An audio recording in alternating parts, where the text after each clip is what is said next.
जय हिंद दोस्तों, स्वागत है आप सबका आपके अपने YouTube channel Gurukul institute RS में। साथियों, प्रत्येक दिन की तरह आज की करंट अफेयर्स की टॉप लेटेस्ट जानकारी आप लोगों को हमारे चैनल में उपलब्ध कराई जा रही है। दोस्तों, वीडियो को स्किप के बिना पूरा अंत तक देखिएगा और जो भी जानकारी आपको दी जा रही है ऐसी जानकारी को नोट करना मत भूलिए, ताकि आगामी सभी परीक्षाओं में आपको इसका पूरा फायदा मिल सके।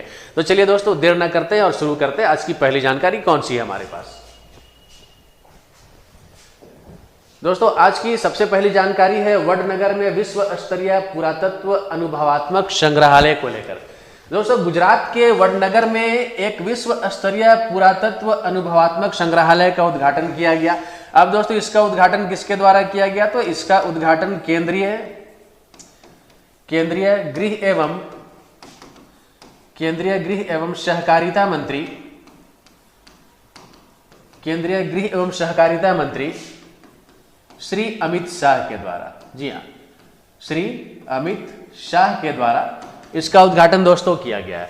अब साथियों, ये जो विश्व स्तरीय पुरातत्व अनुभवात्मक संग्रहालय है, ये वडनगर के 2500 सालों के ऐतिहासिक धरोहरों को यहाँ पर रखा जाएगा और एक बहुत ही महत्वपूर्ण पुरातत्व अनुभवात्मक संग्रहालय ये होगा। कहाँ स्थापित किया गया? इसे वडनगर में स्थापित किया गया। वडनगर किस राज्य में है? गुजरात में है। और उद्घाटन किसके द्वारा किया गया? तो केंद्रीय गृह एवं सहकारिता मंत्री श्री अमित शाह के द्वारा इसका उद्घाटन किया गया। चलिए साथियों, आगे बढ़ते हैं नेक्स्ट जानकारी की ओर। अगली जानकारी है भारत सिंगापुर का संयुक्त लोगो को लेकर। अब दोस्तों, भारत और सिंगापुर के राजनयिक संबंधों के 60 वर्ष पूरे हो गए हैं। जी हाँ, याद रखेंगे, भारत और सिंगापुर के राजनयिक संबंधों के 60 वर्ष पूरे हो गए हैं और 60 वर्ष पूरे होने के उपलक्ष्य में भारत और सिंगापुर का एक संयुक्त लोगो जो है वो जारी किया गया है। दोस्तों, एक संयुक्त लोगो में भारत के राष्ट्रीय फूल, जी हाँ, भारत के राष्ट्रीय फूल कमल और सिंगापुर के राष्ट्रीय फूल ऑर्किड को इसमें शामिल किया गया है, इसमें इंगित किया गया। अब दोस्तों, ये जो संयुक्त लोगो का उद्घाटन किया गया, भारत की राष्ट्रपति श्रीमती द्रौपदी मुर्मू और सिंगापुर के राष्ट्रपति जिनका नाम है थरमन शानमुगरत्नम, जी हाँ, थरमन शानमुगरत्नम, इनके द्वारा साथियों संयुक्त रूप से इस लोगो का अनावरण किया गया है, इसका उद्घाटन किया गया है। साथियों, याद रखेंगे, इसका उपलक्ष्य क्या रहा? 60 वर्ष राजनयिक संबंधों के पूर्ण होने के उपलक्ष्य में संयुक्त लोगों का अनावरण जो है वो किया गया। आगे बढ़ते हैं दोस्तों, अगली जानकारी है यूट्रिकुलेरिया को लेकर। अब दोस्तों, ये यूट्रिकुलेरिया क्या है? तो दोस्तों, यूट्रिकुलेरिया एक दुर्लभ प्रकार की एक पौधे का नाम है। जी हाँ, एक दुर्लभ पौधा है ये। और दोस्तों, ये किस प्रकार का पौधा है, क्यों चर्चा यहाँ पर इसकी जरूरी है? दोस्तों, ये एक कीटभक्षक पौधा है। ये एक कीटभक्षक पौधा है जो कि जितने भी हानिकारक छोटे मोटे जो कीट होते हैं, ऐसे कीटों के भक्षण का कार्य करता है, ऐसे कीटों को समाप्त करने का कार्य करता है। दोस्तों, अभी ये जो पौधा है हालिया दिनों में राजस्थान स्थित केवलादेव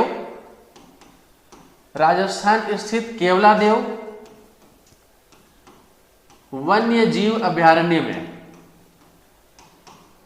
हाँ, राजस्थान स्थित केवलादेव वन्य जीव अभयारण्य में अभी यह पौधा पाया गया है। यह लगभग सभी महाद्वीपों में पाया जाने वाला एक पौधा है, लेकिन भारत में देखा जाता है एक दुर्लभ प्रजाति के पौधे के रूप में इसे देखा जाता है।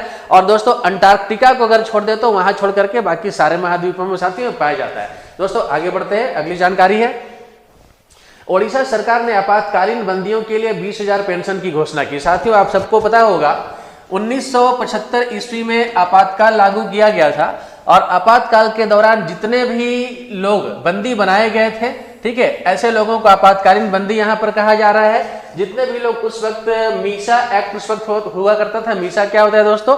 Management of internal security act. जी हाँ, management of internal security act. दोस्तों, ये मीसा एक एक्ट हुआ करता था और इस एक्ट के तहत आपातकाल के दौरान लोगों को बंदी बना करके रखा जाता था, जेल के अंदर उनको डाला जाता था। तो ऐसे जितने भी आपातकालीन बंदी है उनको ओडिशा सरकार के द्वारा दोस्तों 20,000 रुपए के पेंशन दिए जाने की घोषणा की गई है।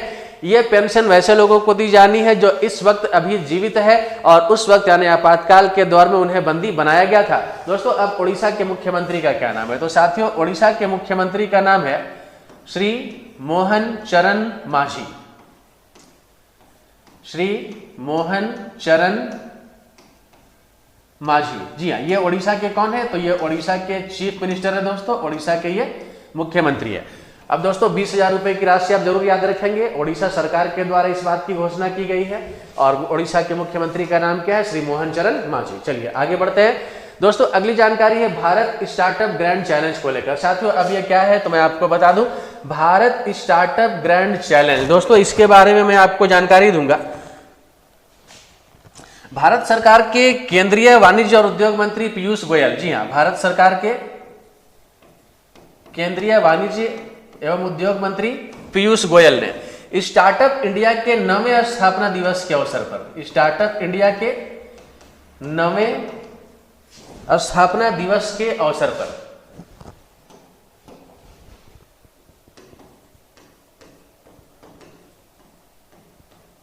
नवे स्थापना दिवस के अवसर पर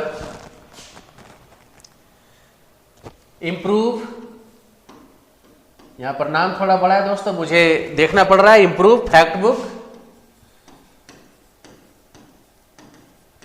इंप्रूव फैक्ट बुक और भारत स्टार्टअप चैलेंज और भारत स्टार्टअप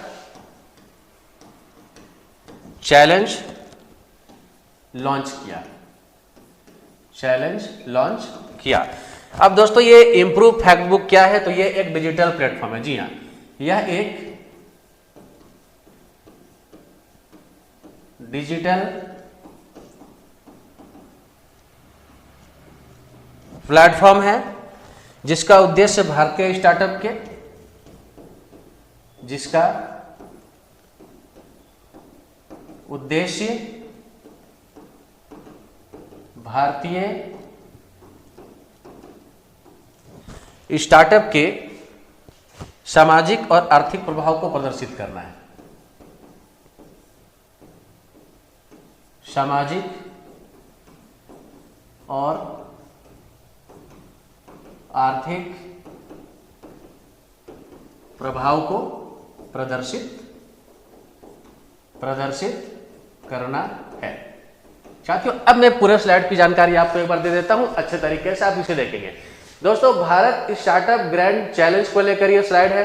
अब दोस्तों पिछले दिनों 9वें स्थापना दिवस कब मनाया गया? दोस्तों ये मनाया गया 16 जनवरी को। जी हाँ, किस चीज का स्थापना दिवस मनाया गया? तो ये स्टार्टअप इंडिया का स्थापना दिवस मनाया गया। स्टार्टअप का स्थापना दिवस कब मनाया गया? 16 जनवरी को मनाया गया। अब दोस्तों 16 जनवरी 2016 को याद रखेंगे दोस्तों, 16 जनवरी 2016 को स्टार्टअप इंडिया की शुरुआत की गई थी। ये एक महत्वपूर्ण तिथि है, एग्जाम के लिए परीक्षा उपयोगी है। आगे इससे संबंधित प्रश्न मैं अपने स्लाइड में आपको दूंगा, तो आप इस डेट को जरूर यहाँ पे याद रख लेंगे। 16 जनवरी 2016 को शुरुआत की गई थी स्टार्टअप इंडिया की। और दोस्तों इस वजह से 16 जनवरी को प्रत्येक वर्ष क्या मनाया जाता है? स्टार्टअप इंडिया दिवस मनाया जाता है। इसका स्थापना दिवस जो है वो मनाया जाता है। दोस्तों इसके 9वें स्थापना दिवस के अवसर पर मैं आपको बता दूं कि केंद्रीय मंत्री है पीयूष गोयल। जी हाँ, केंद्रीय उद्योग एवं वाणिज्य मंत्री पीयूष गोयल के द्वारा इंप्रूव फैक्ट बुक और भारत स्टार्टअप चैलेंज को लॉन्च किया गया।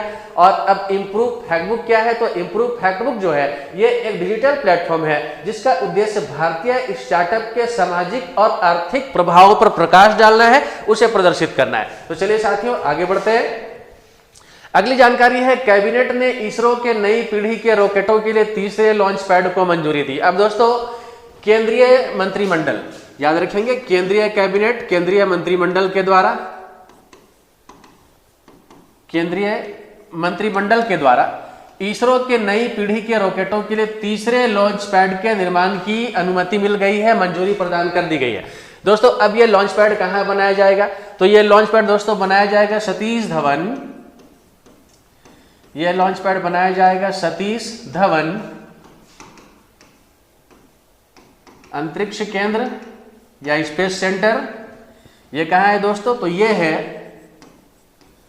श्रीहरिकोटा आंध्र प्रदेश में, श्रीहरिकोटा आंध्र प्रदेश में। साथियों अगर मैं फिर से आपको बता दूं कि केंद्रीय मंत्रिमंडल के द्वारा सतीश धवन अंतरिक्ष केंद्र यानी कि श्रीहरिकोटा में जो ये स्पेस केंद्र स्थापित है, यहां पर नई पीढ़ी के रॉकेटों को लॉन्च करने के लिए तीसरे लॉन्च पैड को मंजूरी दे दी गई है। अब दोस्तों ये जो तीसरा लॉन्च पैड होगा दोस्तों, ये मैं आपको बता दूं कि जितने भी नई पीढ़ी के जो रॉकेट होंगे इन सभी को लॉन्च करने के लिए एक महत्वपूर्ण भूमिका का निर्वाह करेगा। और इसका जो निर्माण है दोस्तों, इसका निर्माण साथियों अगले 48 महीनों के अंदर में पूरा किया जाना है। इसके लिए जो समय सीमा तय की गई है 48 महीनों के अंदर, 48 मंथ्स के अंदर दोस्तों इसे पूरा कर लिया जाना है। तो चलिए साथियों आगे बढ़ते हैं और अगली जानकारी देखते हैं। साथियों अगली जानकारी है, प्रधानमंत्री मोदी ने दूसरे भारत मोबिलिटी ग्लोबल एक्सपो 2025 का उद्घाटन किया। अब दोस्तों नई दिल्ली के भारत मंडपम में भारत के प्रधानमंत्री श्री नरेंद्र मोदी के द्वारा दूसरे भारत मोबिलिटी ग्लोबल एक्सपो 2025 का उद्घाटन किया गया है। अब दोस्तों ये जो मोबिलिटी ग्लोबल एक्सपो 2025 का जो उद्घाटन किया गया, यह किस चीज को दर्शाता है? तो यह दर्शाता है दोस्तों मोबिलिटी के सेक्टर में, यानी कि जितने भी कह सकते हैं कार निर्माण से संबंधित जो क्षेत्र है, ऑटोमोबाइल सेक्टर के जो क्षेत्र है साथियों, इस क्षेत्र में भारत की वैश्विक रूप से बढ़ती ताकत को यह प्रदर्शित करता है। और एक महत्वपूर्ण ग्लोबल एक्सपो 2025 जो एक कार्यक्रम है, इसका उद्घाटन किनके द्वारा किया गया? तो भारत के प्रधानमंत्री श्री नरेंद्र मोदी के द्वारा इसका उद्घाटन नई दिल्ली में किया गया है। तो चलिए साथियों आगे बढ़ते हैं और अगली जानकारी देखते हैं। और अगली जानकारी है, भारत के हाइड्रोजन ट्रेन इंजन ने शक्ति का मानक स्थापित किया। अब दोस्तों भारत के हाइड्रोजन ट्रेन इंजन ने शक्ति का मानक कैसे स्थापित किया? तो साथियों भारत जो है वो हाइड्रोजन ट्रेन इंजन का निर्माण अब कर रहा है। और साथियों अन्य देशों के जो हाइड्रोजन ट्रेन इंजन है साथियों, उन इंजनों की क्षमता कितनी है? तो 500 से 600 हॉर्स पावर की क्षमता है उन इंजनों की। लेकिन हमारे देश का जो हाइड्रोजन ट्रेन इंजन है दोस्तों, इससे कहीं अधिक 1200 हॉर्स पावर, जी हाँ 1200 हॉर्स पावर की यह शक्ति रखता है। और इस प्रकार से हाइड्रोजन ट्रेन इंजन निर्माण के क्षेत्र में भारत एक अग्रणी देश के रूप में आगे आया है। अब साथियों यहाँ पर मैं आपको बता दूं कि ये जो हाइड्रोजन ट्रेन इंजन है, इसका ट्रायल रन कहाँ पे किया जाएगा? तो दोस्तों इसका जो ट्रायल रन है ये किया जाएगा जिंद सोनीपत मार्ग में। याद रखेंगे साथियों, जिंद सोनीपत मार्ग में, जी हाँ जिंद सोनीपत मार्ग में इसका ट्रायल रन किया जाएगा। ये एक महत्वपूर्ण जानकारी है, इसे आप लोग जरूर नोट कर लेंगे। चलिए आगे बढ़ते हैं दोस्तों। और अब यहां से क्विज स्टार्ट हो रहा है। आप देख सकते हैं हाल ही में विश्व स्तरीय पुरातत्व अनुभवात्मक संग्रहालय का उद्घाटन कहाँ किया गया? साथियों मैंने आपको बिल्कुल स्टार्ट में इसके बारे में जानकारी दी है। दोस्तों इसका सही उत्तर कौन सा है? वडनगर। वडनगर कहाँ है दोस्तों? गुजरात में है। और केंद्रीय गृह एवं सहकारिता मंत्री श्री अमित शाह के द्वारा इसका उद्घाटन किया गया था साथियों। चलिए आगे बढ़े। हाल ही में भारत की राष्ट्रपति द्रौपदी मुर्मू और सिंगापुर के राष्ट्रपति थर्मन ने संयुक्त लोगो का अनावरण अपनी किस राजनयिक वर्षगांठ पर किया? दोस्तों भारत और सिंगापुर के राजनयिक संबंधों का 60 वर्ष पूरा हो गया है। और 60 वर्ष पूर्ण होने के उपलक्ष्य में दोनों देशों के संयुक्त लोगो का अनावरण किया गया है। दोस्तों तो इस प्रश्न का सही उत्तर कौन सा हो जाएगा? ऑप्शन बी 60वीं वर्षगांठ। जी हाँ 60वीं वर्षगांठ। चलिए आगे बढ़े हम लोग। और अगली जानकारी है, अभी हाल ही में एक दुर्लभ कीटभक्षी पौधा यूट्रिकुलेरिया नामक कहाँ पाया गया? अब दोस्तों एक पौधा पाया गया है, काफी दुर्लभ पौधा है। नाम क्या है इसका? यूट्रिकुलेरिया। ये कहाँ पाया गया दोस्तों? तो ये पाया गया केवलादेव राष्ट्रीय उद्यान में। मतलब इस प्रश्न का सही उत्तर ऑप्शन ए होगा, केवलादेव राष्ट्रीय उद्यान। चलिए आगे बढ़ते हैं।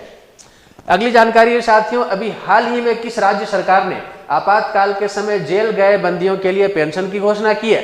अब दोस्तों आपातकाल के समय जेल गए बंदियों के लिए पेंशन की घोषणा किस राज्य सरकार के द्वारा की गई? इससे संबंधित जानकारी मैंने आपको दे रखी है। दोस्तों इसका करेक्ट आंसर कौन सा होगा? Option B Odisha. जी हाँ ओडिशा राज्य इसका सही आंसर होगा। आगे चलिए दोस्तों। अगला प्रश्न है, भारत सरकार ने स्टार्टअप इंडिया पहल कब शुरू की थी? अब दोस्तों भारत सरकार ने स्टार्टअप इंडिया पहल कब शुरू की थी? तो 16 जनवरी 2016 को शुरू की थी। याद रखेंगे 16 जनवरी 2016 को भारत में स्टार्टअप इंडिया पहल की शुरुआत की गई थी। तो इस प्रश्न का सही उत्तर विकल्प ए होगा। आगे चलते हैं दोस्तों। भारत का स्पेस पोर्ट कहाँ स्थित है? जी हाँ अब भारत का स्पेस पोर्ट कहाँ स्थित है? तो यहाँ पर जो आप ऑप्शन देख रहे हैं इन सभी ऑप्शनों में आपका सही उत्तर कौन सा होगा? श्रीहरिकोटा, आंध्र प्रदेश। जी हाँ श्रीहरिकोटा। और इसका सही उत्तर ऑप्शन ए है। आगे बढ़ते हैं दोस्तों। दूसरे भारत मोबिलिटी ग्लोबल एक्सपो 2025 का उद्घाटन किसने किया? जी हाँ अब साथियों दूसरे भारत मोबिलिटी ग्लोबल एक्सपो 2025 का उद्घाटन किसने किया? साथियों इसका सही उत्तर क्या है?